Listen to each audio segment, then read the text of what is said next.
ভারতের chicken neck Siliguri করিডোরের কাছে ডোকলাম মালভূমিতে চীনের বসতি স্থাপন, আতঙ্কে দিল্লি।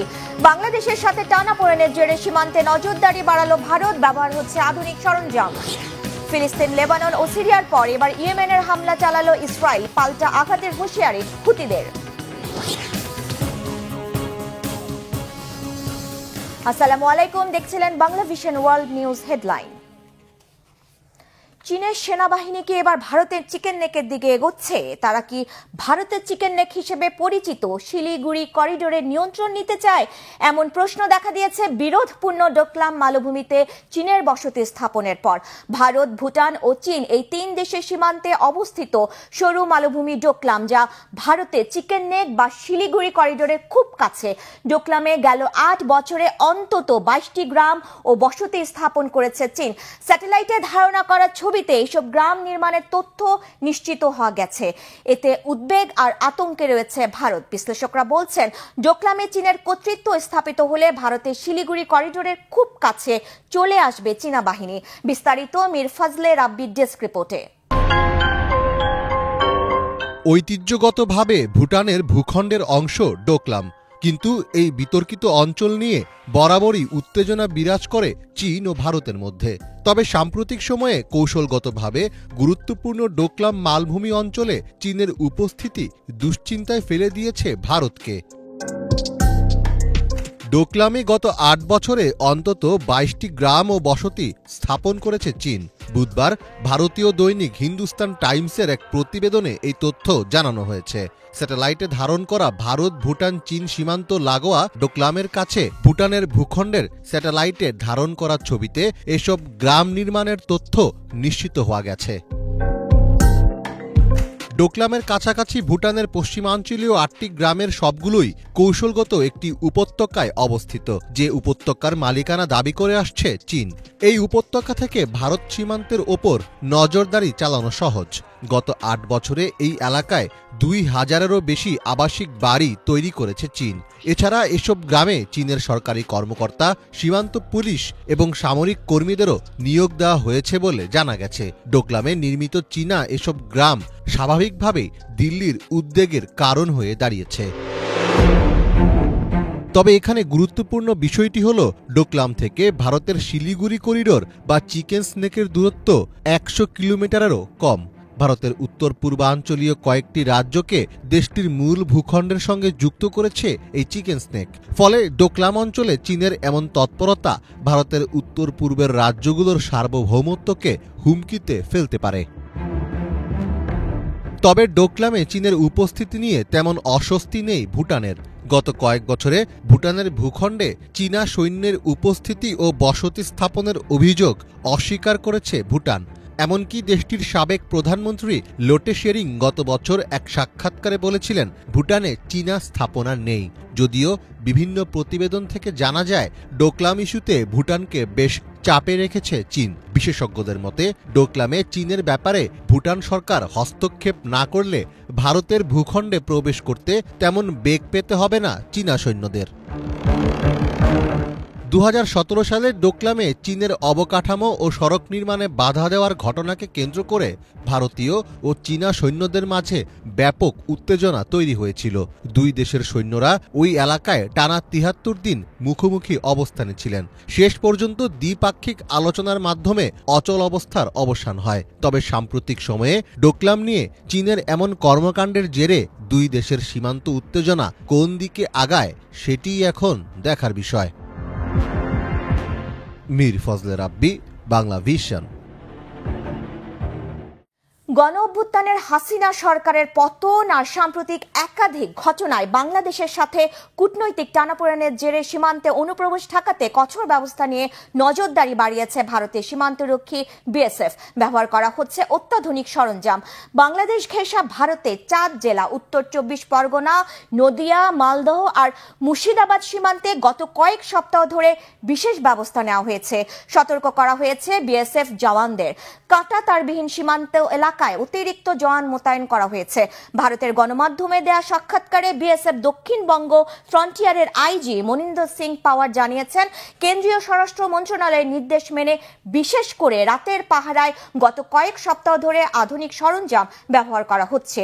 সামাজিক মাধ্যমে উস্কানিমূলক মন্তব্যের বিষয়ে সতর্ক থাকা আর বাহিনীর শীর্ষ পর্যায়ের নির্দেশ ছাড়া আগ বাড়িয়ে কোনো পদক্ষেপ নেওয়ার ক্ষেত্রেও জওয়ানদের সতর্ক করা হয়েছে। এছাড়া সীমান্ত পারাপারে জাল পাসপোর্ট আটকাতে সীমান্তে অভিবাসন দপ্তর ও বিএসএফ সতর্ক নজর রেখেছেন বলেও জানিয়েছেন বিএসএফ কর্মকর্তা মনিন্দর সিং। এদিকে এবার নতুন করে বাংলাদেশের বিরুদ্ধে আরও এক মিথ্যা বানোয়াট অভিযোগ আনল ভারত। কোনো ধরনের তথ্য প্রমাণ ছাড়াই এবার দেশটি দাবি করল ভারতের মেঘালয় সীমান্তের কাছাকাছি এলাকাগুলোতে একাধিক ড্রোন মোতায়েন করেছে বাংলাদেশ। মেঘালয় রাজ্য পুলিশ ও ভারতের প্রভাবশালী অনেক গণমাধ্যমের এমন দাবি দুই দেশের মধ্যে নতুন করে উত্তেজনা তৈরি করেছে। অকাট্য প্রমাণ ছাড়া বাংলাদেশকে দায়ী করার প্রবণতা চালিয়ে গেলে আরও বাড়বে দুই দেশের মধ্যকার চলমান টানাপোড়েন, বলছেন বিশ্লেষকরা। হাফিজুল ইসলামের ডেস্ক রিপোর্ট। ভারতের মেঘালয় সীমান্তে ড্রোনের সাহায্যে নজরদারি চালাচ্ছে বাংলাদেশ। মেঘালয় রাজ্য পুলিশ ও বিএসএফ এর পক্ষ থেকে উঠেছে এমন অভিযোগ। তাদের দাবি, সুনামগঞ্জের উত্তরাঞ্চলে উঠতে দেখা গেছে একাধিক মানববিহীন আকাশযান। কখনো কখনো আন্তর্জাতিক আকাশসীমা লঙ্ঘন করেছিল এসব ড্রোন। এগুলো উড়ানোর উদ্দেশ্য হতে পারে সীমান্তে নজরদারি, আড়িপাতা অথবা অস্ত্র সরবরাহ, এমন দাবিও করেছে তারা। সম্প্রতি বাংলাদেশের ড্রোন মোতায়েনের বানোয়াট খবর প্রকাশ করে প্রতিবেশী দেশটির বিভিন্ন গণমাধ্যম। এবার মেঘালয়ে ড্রোন স্পটের ঘটনা নতুন করে উস্কে দিচ্ছে নানা রকম বিতর্ক। আনুষ্ঠানিকভাবে অস্বীকার করা হলেও বারবার কেন বাংলাদেশকে দায়ী করছে ভারত? কোত্থেকে আসলো এসব ড্রোন?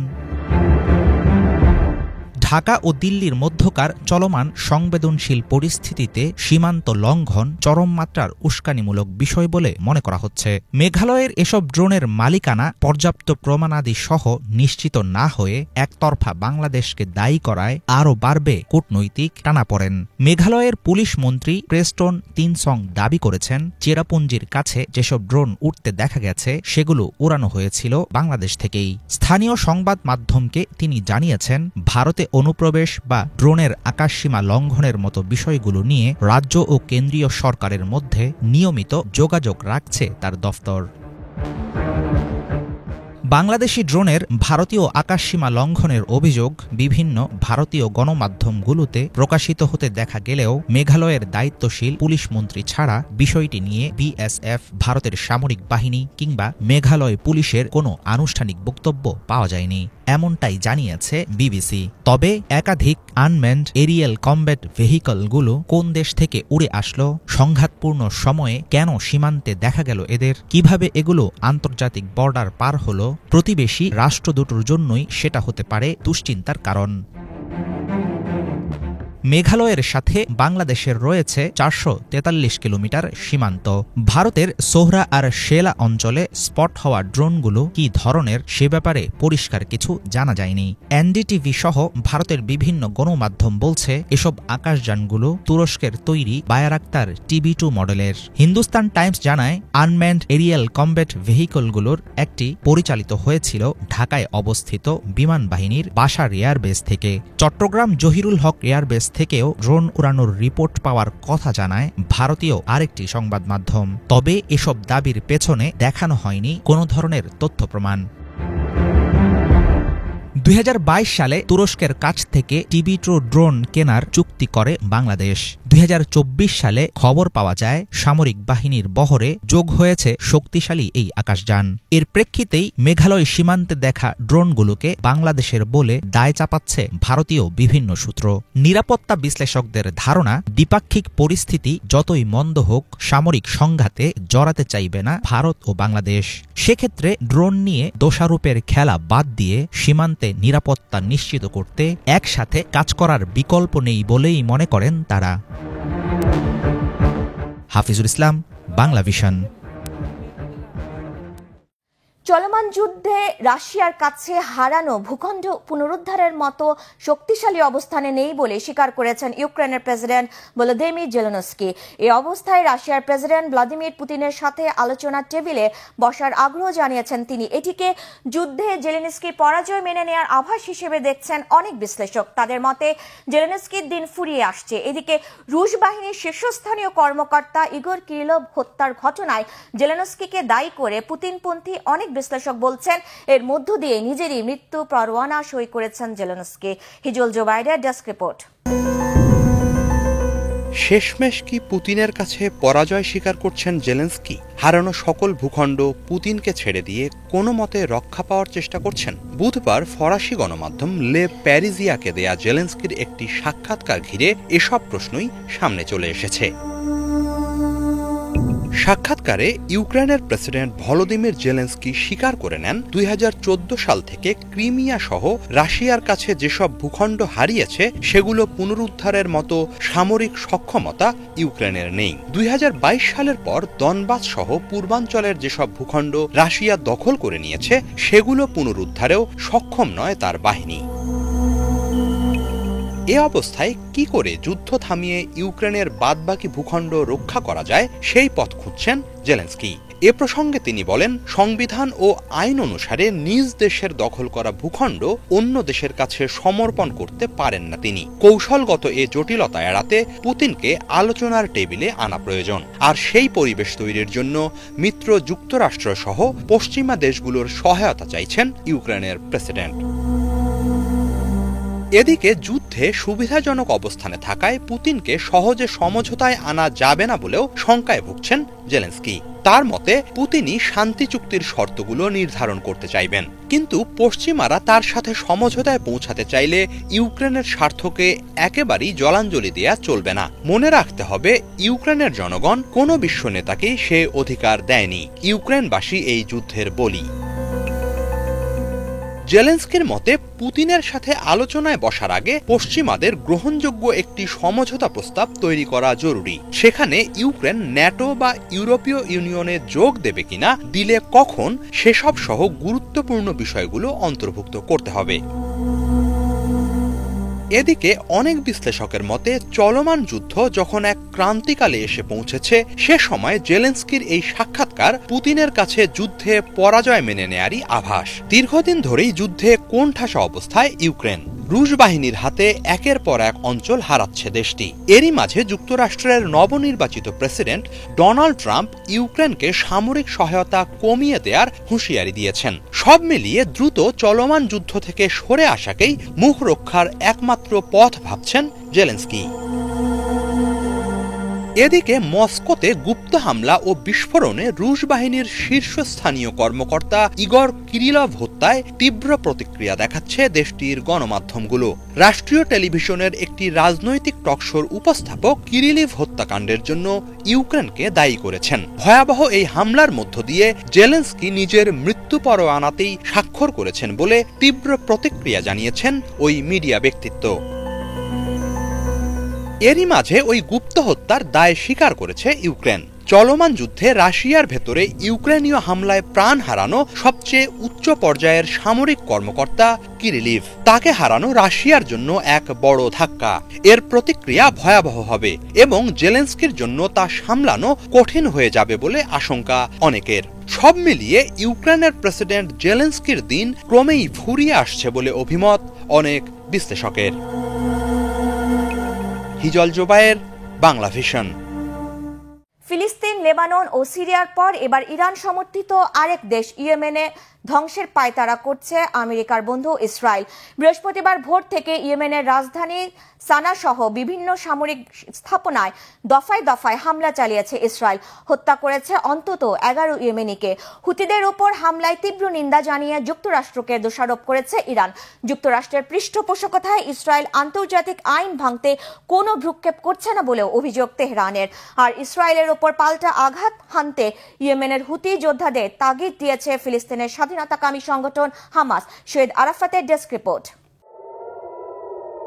একে একে ইরান সমর্থিত সব গোষ্ঠীগুলোকে ধ্বংস করে দেওয়ার নেশায় মেতেছে আমেরিকার ঘনিষ্ঠ বন্ধু ইসরায়েল। আর তাই ফিলিস্তিন, লেবানন ও সিরিয়ার পর এবার ইয়েমেনকে টার্গেট করেছে বর্বর ইসরায়েলি বাহিনী। দফায় দফায় নৃশংস হামলা চালিয়ে হত্যার ধ্বংসযজ্ঞে মেতে উঠেছে তারা। সিরিয়ায় বাশার সরকারের পতনে মধ্যপ্রাচ্যে ইরানকে ব্যাকফুটে ঠেলে দিয়ে নিজেদের অবস্থান এরই মধ্যে আরও শক্ত করেছে ইসরায়েল। তাই বৃহস্পতিবার ভোর থেকে ইয়েমেনের রাজধানী সানায় হুতিদের লক্ষ্য করে বিমান হামলা চালিয়েছে ইসরায়েল। এই হামলায় সানায় 2টি জ্বালানি অবকাঠামো ক্ষতিগ্রস্ত হয়েছে। হোদাইদাতে প্রাণহানি হয়েছে 11 ইয়েমেনির। তার মধ্যে বন্দরনগরী সালিফে 7 জন এবং রাশ ইশা জ্বালানি অবকাঠামোয় 2 জন নিহত হয়েছে। বিশ্লেষকরা মনে করছেন, সিরিয়ায় বাশার সরকারের পতন মধ্যপ্রাচ্যে নতুনভাবে শক্তি সঞ্চয় করেছে ইসরায়েল। সিরিয়ার বর্তমান বিদ্রোহী গোষ্ঠী হায়াত তাহরির আল শামের ইসরায়েলপন্থী দৃষ্টিভঙ্গি থাকায় সেটি আরও দৃঢ় হয়েছে। ইয়েমেনের যোদ্ধাদের ওপর হামলায় তীব্র নিন্দা জানিয়েছে ইরান। তেহরানের পররাষ্ট্র মন্ত্রণালয়ের মুখপাত্র ইসমাইল বাঘাই মধ্যপ্রাচ্যে ইসরায়েলের পৃষ্ঠপোষকতার জন্য যুক্তরাষ্ট্রকে দোষারোপ করেছেন। বলেছেন, যুক্তরাষ্ট্র মধ্যপ্রাচ্যে ইসরায়েলকে সন্ত্রাসী কার্যক্রমে উৎসাহ দিচ্ছে। মার্কিন সমর্থন থাকায় আন্তর্জাতিক আইনকে তোয়াক্কাই করছে না ইসরায়েল। হামলা বন্ধ করতে ইসরায়েলকে আহ্বান জানিয়েছেন ইরানের পররাষ্ট্র মন্ত্রণালয়ের এই মুখপাত্র। ফিলিস্তিনের স্বাধীনতাকামী সংগঠনও ইসরায়েলের বিরুদ্ধে হুঁশিয়ারি উচ্চারণ করেছে। ইসরায়েলে হামলা বাড়াতে ইয়েমেনের যোদ্ধাদের তাগিদ দিয়েছে সংগঠনটি। গাজায় 45,000 ফিলিস্তিনিকে হত্যার পরও বিবেক জাগেনি ইসরায়েলিদের। নতুন করে উপত্যকাটির বিভিন্ন শহরে হত্যাযজ্ঞ চালাচ্ছে নেতানিয়াহু বাহিনী। 70 দিনের বেশি সময় ধরে গাজার বেইত হানুন, বেইত লাহিয়া ও জাবালিয়া অবরুদ্ধ করে রেখেছে ইসরায়েলি বাহিনী। বন্ধ আছে ত্রাণ সরবরাহ। জাতিসংঘ ত্রাণ সরবরাহ স্বাভাবিক করার অনুরোধ জানালেও তোয়াক্কা করছে না ইসরায়েল। পানির সংকটে দুর্বিষহ দিন পার করছে গাজাবাসী।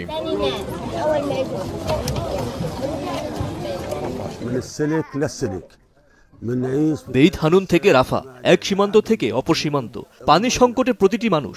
এই সংকট গাজায় এক ভয়াবহ পরিস্থিতি তৈরি করেছে। গাজায় স্বাভাবিক অবস্থা ফিরিয়ে আনতে আমরা অন্য দেশগুলোর কাছে সহযোগিতা চাচ্ছি, কেউ সহযোগিতা করছে না। গাজার যুদ্ধ বছর শেষ হয়ে মাস পেরিয়ে গেছে, কেউ সাহায্য করতে এগিয়ে আসছে না। আমরা পানি ছাড়া কিভাবে বেঁচে থাকবো? বিশেষ করে এই বাস্তুচ্যুত অবস্থায় শুধু পানি নয়, কোনো সুবিধাই আমরা পাচ্ছি না। একটি প্রতিষ্ঠান পানি দিয়ে সহযোগিতা করছে, জানি না এরা পানি দেয়া বন্ধ করে দিলে আমরা কোথায় গিয়ে দাঁড়াবো, কিভাবে বাঁচবো? শেষ পর্যন্ত ইসরায়েল কোথায় গিয়ে থামবে আর কোন কোন দেশে হামলা চালাবে? আমেরিকার কতদিন তাদের গণহত্যায় সমর্থন দিয়ে যাবে? এই প্রশ্নের উত্তর কেবল সময়ই দিতে পারবে। Shahid Arafat, Banglavision news desk. Syria তার প্রতিবেশী দেশগুলো এবং পশ্চিমা বিশ্বের জন্য হুমকি নয় বলে জানালেন আবু মোহাম্মদ আল জোলানি। সম্প্রতি তিনি বিবিসির সাথে একটি সাক্ষাৎকারে এই মন্তব্য করেছেন। জোলানি আরও বলেন, তারা সিরিয়াকে আফগানিস্তানের মতো পরিস্থিতিতে পরিণত করতে চান না। এই সময় আল জোলানি জাতিসংঘ, যুক্তরাষ্ট্র, ইউরোপীয় ইউনিয়ন এবং যুক্তরাজ্য সহ অন্যান্য দেশকে HTSকে সন্ত্রাসী সংগঠনের তালিকা থেকে বাদ দেওয়ার আহ্বান জানিয়েছেন। বিস্তারিত ডেস্ক রিপোর্টে। সিরিয়া তার প্রতিবেশী দেশ এবং পশ্চিমা বিশ্বের জন্য হুমকি নয় বলে জানিয়েছেন সিরিয়ার কার্যত নেতা আবু মুহাম্মদ আল জোলানি। এ সময় তিনি সিরিয়ার উপর আরোপিত নিষেধাজ্ঞাগুলো প্রত্যাহারের আহ্বান জানিয়েছেন। সম্প্রতি তিনি বিবিসির সাথে একটি সাক্ষাৎকারে এসব কথা বলেন।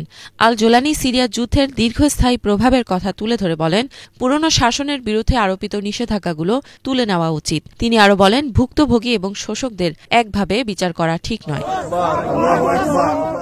এ সময় হায়াত তাহরির আল শাম HTS এর নেতা আবু মোহাম্মদ আল জোলানি জাতিসংঘ, যুক্তরাষ্ট্র, ইউরোপীয় ইউনিয়ন এবং যুক্তরাজ্য সহ অন্যান্য দেশকে HTSকে সন্ত্রাসী সংগঠনের তালিকা থেকে বাদ দেওয়ার আহ্বান জানিয়েছেন।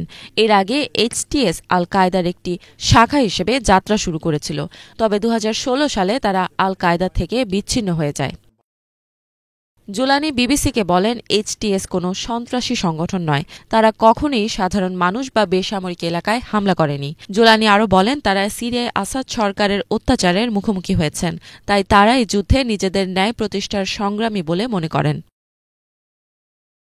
জোলানি আরও বলেন, তারা সিরিয়াকে আফগানিস্তান বানাতে চান না, কারণ সিরিয়া এবং আফগানিস্তান দুটো ভিন্ন দেশ এবং তাদের ঐতিহ্যও ভিন্ন। এ সময় জোলানি আফগানিস্তানকে একটি উপজাতির সমাজ হিসেবে উল্লেখ করে বলেন, সিরিয়ার মানসিকতা এবং সামাজিক পরিবেশ আলাদা।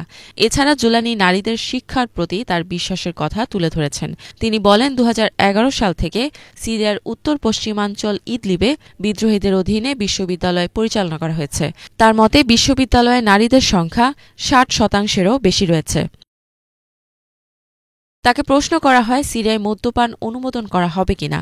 এ বিষয়ে জোলানি বলেন, অনেক কিছুই আছে যেগুলো তিনি এককভাবে মন্তব্য করার অধিকার রাখেন না, কারণ এসব আইনগত বিষয়। তিনি আরও বলেন, সিরিয়ার আইন বিশেষজ্ঞ কমিটি সংবিধান প্রস্তুত করবে এবং তারাই সিদ্ধান্ত নেবে। যে কোনো শাসক বা প্রেসিডেন্টকেই সে আইন অনুসরণ করতে হবে। বিবিসি জানিয়েছে, সাক্ষাৎকারের সময় জোলানি বেশ রিল্যাক্স ছিলেন। এ সময় তিনি সিভিল পোশাক পরেছিলেন।